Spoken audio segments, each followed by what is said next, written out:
Lãnh đạo huyện kinh ngạc trước năng suất ngô quá khủng của trang trại Công Giáp.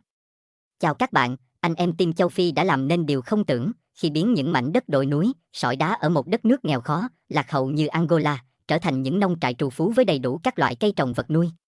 Dấu chân của team châu Phi đi đến đâu, màu xanh của ấm no lan tỏa đến đó. Đến cả một loại cây lương thực tưởng đâu rất bình thường với người Việt Nam, cứ ra đường là thấy. Nhưng đối với người dân, đất nước Angola nó thực sự rất hiếm hoi khó trồng. Đó là cây lúa. Lúa gạo đối với người dân ở đây giống như một thức ăn xa xỉ, người dân ở đây chỉ ăn bột ngô, bột sắn là lương thực chính cộng với rau rừng, thịt cá cũng rất hiếm khi. Nhưng với sự quyết tâm của anh em team châu Phi, đặc biệt là anh Linh Philip đã trồng thành công cây lúa Việt Nam ở đây, đưa cây lúa Việt Nam chinh phục những vùng đất khô cằn sỏi đá, mà trước kia nhiều người đã thử và thất bại. Điều đó càng thêm khẳng định vững chắc hơn, với ý chí và sự quyết tâm của những chàng trai trẻ Việt Nam. Thì không gì là không thể cả. Người Việt Nam chúng ta có câu nói rất hay, có sức người sỏi đá cũng thành công.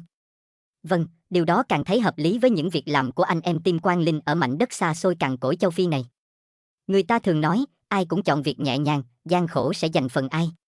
Người ta thích đi Tây, đi tàu đi những nước văn minh phát triển để làm việc, không ai dạy gì đi làm việc ở một quốc gia nghèo khó hơn cả chục lần đất nước mình bao giờ cả. Khi nghe ai nói đến châu Phi để làm việc, thì ai nấy cũng đều phải lắc đầu ngán ngẩm. Vì người ta ai cũng muốn đi lên chứ không ai muốn đi tụt lùi lại cả. Nhưng với tấm lòng của người Việt Nam ta, thương người như thể thương thân. Các chàng trai Việt đã hy sinh hạnh phúc gia đình, rời xa bố mẹ vợ con để đi đến một nơi xa xôi lập nghiệp giúp đỡ người dân.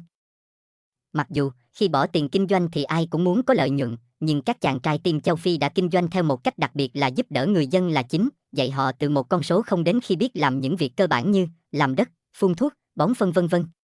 Các anh em team châu Phi xem người dân như bạn bè, người thân của mình, chỉ bảo giúp đỡ họ hết mình. Trang trại giống như một tư liệu sản xuất, một ngôi trường để người dân thực tập, làm quen dần với việc trồng trọt chăn nuôi theo hướng kỹ thuật tiên tiến để đạt năng suất cao. Còn những nước tư bản phương Tây kia, chỉ muốn hút máu bóc lột sức lao động của người dân, tư bản chỉ nhắm vào những mỏ dầu, mỏ kim cương của đất nước này, để khai thác rồi đem về nước làm giàu, còn người dân bản địa ai chết mặc ai, tư bản dựa vào sự kém hiểu biết của người dân, trình độ dân trí thấp để tìm cách lợi dụng bóc lột. Bởi vậy, Bác Hồ kính yêu của chúng ta ngày xưa đã nhìn thấy hai thứ giặc tuy không nhìn thấy nhưng nguy hiểm vô cùng, đó là giặc đói và giặc dốt. Vì vậy, khi xưa Bác đã cho lập ra rất nhiều lớp bình dân học vụ để phổ cập kiến thức và hũ gạo cứu đói để cứu giúp người dân. Trở lại bản làng do Công Giáp giúp đỡ, người dân ở đây từ khi được anh em team châu Phi cũng như Công Giáp đến giúp đỡ, dạy họ cách làm nông nghiệp, thì họ đã dần thoát được cảnh bữa đói bữa no. Từ chỗ làm chỉ được 6 tháng mùa mưa, năng suất kém, còn mùa khô thì bỏ đất hoang. Đến nay, nhờ có Công Giáp mà họ biết cách trồng theo cách xen canh gối vụ, mùa nào thức nấy. Họ biết cách dự trữ nước để tưới tiêu vào mùa khô, biết cách làm kênh mương thủy lợi dẫn thủy nhập điền. Người dân ở đây họ biết ơn Công Giáp, biết ơn Việt Nam rất nhiều. Nhờ có Công Giáp, nhờ có người Việt Nam mà người dân trong bản được ấm no hạnh phúc, tiếng cười luôn ở trên môi. Thật sự xúc động và tự hào khi nghe bác trưởng bản nói, người dân ở đây thực sự rất may mắn khi gặp được Công Giáp đây. Nếu như không có Công Giáp đến giúp đỡ chúng tôi, thì tất cả người dân ở đây vẫn đang còn cảnh thiếu đói, thiếu ăn triền miên. Hiện tại, Công Giáp đang giúp đỡ cho người dân ở 3 bản, đó là bản Cangulet, bản Tuvili, bản Bango đang canh tác ở đây. Trang trại này của Công Giáp sẽ chia ra thành 3 vùng, tương đương với người dân 3 bản. Bác trưởng bản sẽ có nhiệm vụ theo dõi đốc thúc phân chia đất cho từng hộ dân làm. Khi thu hoạch, thành quả sẽ chia đều cho tất cả các hộ dân ở đây, ai làm đều được hưởng cả. Tiếng lành đồn xa. Các lãnh đạo huyện đã phải đích thân xuống tham quan mô hình trang trại của Công Giáp. Lần đầu tiên lãnh đạo huyện đến đây, họ kinh ngạc bất ngờ khi thấy được quy mô và hoành tráng của trang trại. Đặc biệt hơn, họ đến thăm đúng vào lúc Công Giáp cùng người dân đang thu hoạch ngô, hai vị lãnh đạo đã phải mắc chữ O miệng chữ O, dường như không tin vào mắt mình được nữa, họ chưa từng thấy vụ mùa bắp nào mà năng suất cao, trái to như ở đây. Họ không ngần ngại cầm những quả ngô trên tay mà xuýt xoa khen ngợi. Với sự chọn lựa giống ngô tốt, cộng với việc bón phân tưới nước phun thuốc hợp lý, đã cho những quả ngô to ngon chất lượng. Nếu như so với các ruộng ngô người dân tự trồng, thì kích thước quả ngô này phải gấp 4 đến 5 lần ngô của người dân trồng trước kia. Người dân trước kia khi chưa có Công Giáp đến, thì họ trồng trọt theo kiểu may mắn ăn may, làm đất sơ qua rồi gieo giống, sau đó phó mặc cho ông trời trông coi. Nếu thời tiết thuận lợi thì càng được chút ít, gặp những năm mất mùa dịch bệnh, thì coi như cơm cũ không đổi được cơm mới. Như vậy, cái đói cái nghèo cứ đeo bám họ dai dẳng. Lãnh đạo huyện rất vui và biết ơn khi được những chàng trai trẻ Việt Nam không ngại gian khổ để giúp đỡ dân bản của họ. Công Giáp đã tường thuật chi tiết những việc và quy cách mình giúp dân bản như thế nào để lãnh đạo huyện biết, sau đó học hỏi kinh nghiệm quản lý, nếu như sau này anh em team châu Phi không ở đây nữa thì họ cũng tự biết làm để mà ăn. Ở những mùa đầu, công giáp sẽ hướng dẫn người dân kỹ thuật canh tác, sau đó người dân sẽ học hỏi và tự làm ở những vụ sau, còn đối với cây bắp là cây lương thực chính, thì việc bón phân đúng thời điểm, đúng cách sẽ cho năng suất cao, chứ không phải thích bón lúc nào cũng được. Còn đối với việc thu hoạch nông sản, bản nào thu hoạch sẽ được chở về cho bản đó, sau đó, bác trưởng bản sẽ chia đều cho người dân theo danh sách đã ghi. Có một điều mà lãnh đạo huyện canh cánh bên lòng, không biết giải pháp như thế nào để canh tác vào mùa khô. Vì mùa này nắng nóng ít mưa, cỏ còn khô cháy huống hồ những cây hoa màu chịu hạn kém. Nhưng với kinh nghiệm của mình, Công Giáp đã giải thích cách làm của mình có thể trồng hoa màu quanh năm không bỏ phí một tấc đất nào cả.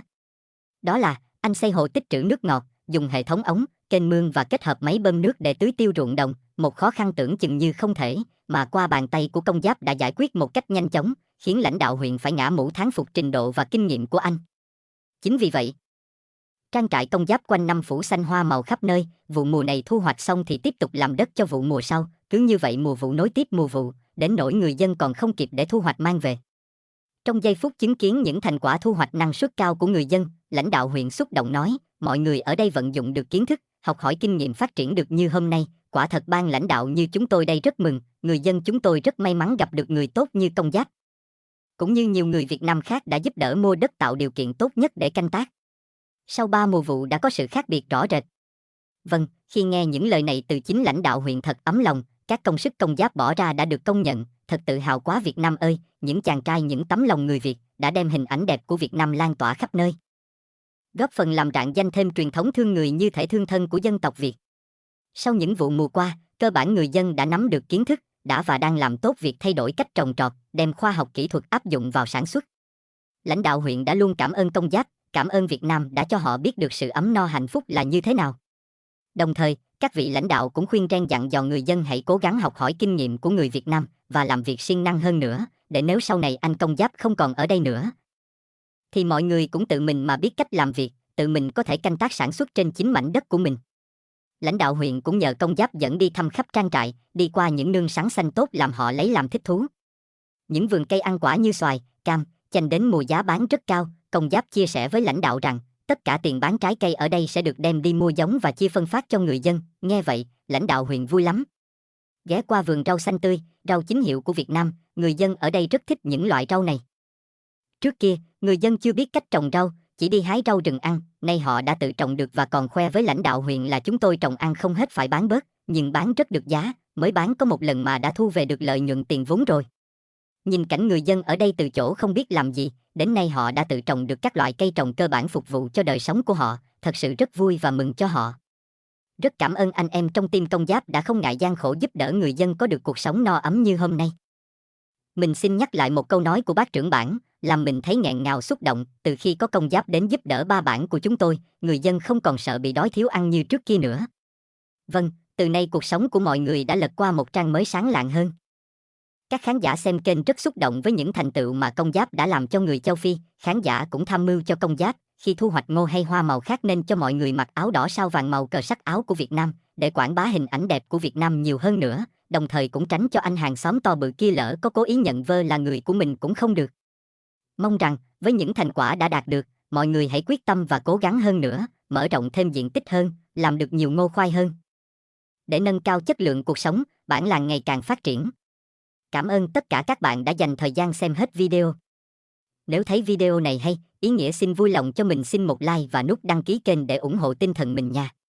Cảm ơn các bạn nhiều, xin tạm biệt và hẹn gặp lại.